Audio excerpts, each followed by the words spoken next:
सुमर, तुम्हें मालूम भी है कि तुम क्या कह रही हो? वो बहन भाई जैसे हैं। खुदा के वास्ते मुझे हंसाओ मत फिकरत। 2 दिन पहले ही तो मिले हैं, कैसे भाई बहन हो गए? वो मेरी बीवी की बेटी ठीक है, मैं भी यही समझती हूँ, लेकिन वो दोनों शायद ऐसा नहीं समझते। नहीं, ऐसा मुमकिन नहीं हो सकता। हरगिज़ नहीं। चलो मान लेंगे कि दलाल ऐसा है, मगर वो लड़की ऐसा नहीं कर सकती। फिकरत, तुम मुझे ये बात बताओ, आखिर सिमरा मुझसे झूठ क्यों बोलेगी? हाँ, यानी ऐसा भी हो सकता है कि वो गलत हो।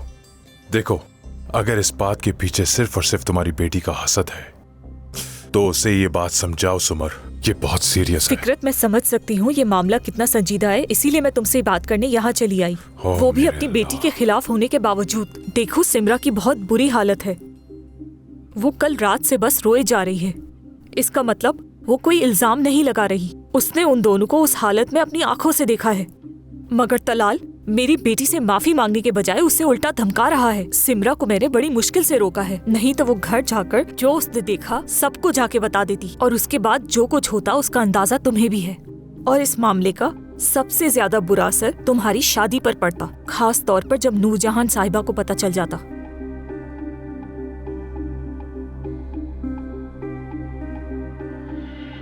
फिकरत, माजी से आज तक यकीनन बहुत सी चीजें बदल गई होंगी, मगर एक चीज आज तक नहीं बदली, और वो मेरे दिल में तुम्हारे लिए एहसास।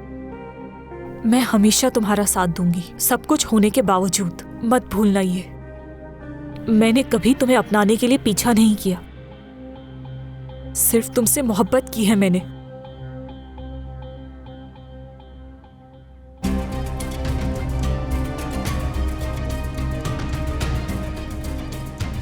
सेवकी साहिबा। क्या तुम मुझे जानती हो? अच्छा लगा। तुम कौन हो? मैं फिकरत साहब की सेक्रेटरी ज़ैनब हूँ। अब फिकरत साहब के पास कोई मेहमान आया है, आप वहाँ बैठ के वेट कीजिए, मैं आपका उन्हें बताती हूँ। उनकी मेहमान सुमर साहिबा ही है ना? जी। ठीक है, तो फिर बताने की जरूरत नहीं है, उन्हें सरप्राइज देना चाहती हूँ। बहुत शुक्रिया। लेकिन सेवकी साहिबा,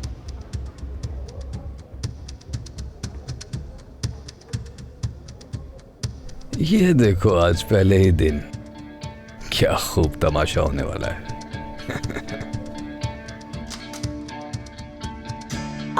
सुमर। सेवकी, खैरियत तो है? जान, मैं तो तुम्हें यहाँ सरप्राइज देने आई थी, लेकिन लगता है ऐसा सरप्राइज तो मुझे ही मिल गया है। सुमर मेरी जान, मुझे तो पता ही नहीं था कि तुम्हें वो बहुत ज्यादा अहम मैसेज मेरे शौहर की तरफ से आया था तुमसे मुलाकात करने के लिए। मैं तुम्हें ले आती, खामखा इतनी मेहनत की तुमने। सेवगी आज अचानक मुझसे मिलने आ गई थी। क्या वाकई? मैं इसे हमारी शादी पर जो केक बनाया था उसके लिए शुक्रिया अदा करने गई थी। हालांकि हमारी काफी बातचीत हुई, लेकिन तुमने बताया नहीं कि तुम यहाँ आने वाली हो। मैंने क्यों नहीं बताया? क्योंकि मामला इतना अहम नहीं था। हाँ, जिस काम के लिए मैं निकली थी वो नहीं हो सका। रास्ते में फिकरत की कॉल आ गई, इसने कहा कि यहाँ आ जाओ। अच्छा, तो ये बात है। लेकिन मेरी जान, सुमर को मीटिंग के दौरान बुलाने की क्या वजह थी? ऐसा तो नहीं कि तुम्हें इसे केक की पेमेंट करनी थी? सुमर, क्या तुम्हें पैसों की वाकई इतनी जरूरत है कि तुम्हें यहाँ आना पड़ा? अरे ऐसी बात नहीं है। मैंने यहाँ इसे किसी काम से बुलाया था। हाँ, किसी काम से बुलाया था। क्या काम था, बताओ मुझे। चॉकलेट चखने के लिए।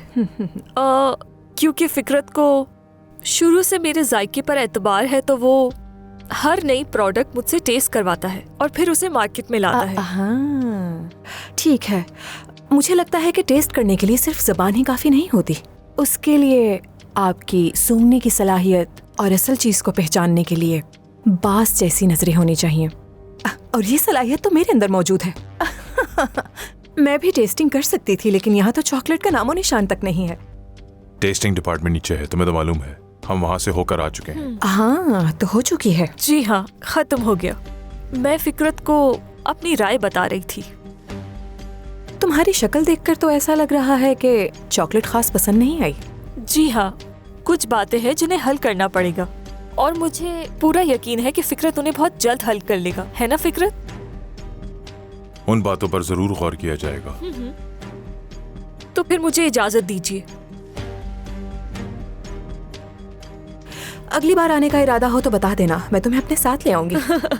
तुम भी इस तरह बगैर बताए मत आना, ठीक है? ये तो सरप्राइज था। खैर कोई फिर बात मिलते नहीं। हैं। खुदा हाफिज फिकरत। खुदा हाफिज। उम्मीद है मेरा इस तरह अचानक आ जाना तुम्हें बुरा नहीं लगा होगा। मुझे क्यों बुरा लगेगा सेवकी? तुमने कहा था कि तुम्हारे पास खाना खाने का भी वक्त नहीं होगा, तो इसीलिए खाना अपने साथ ले आई। ये क्या है? ये तुम्हारे विटामिन्स हैं। सुबह खाना भूल गए थे ना, तो सोचा अपने हाथों से जाकर खिला दूं, क्योंकि मैं चाहती हूँ कि मेरा शौहर मेरे साथ लंबी जिंदगी जिए।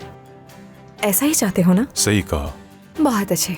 और ये भी लेकर आई हूँ, देखो जरा कैसा है। अब ये क्या है?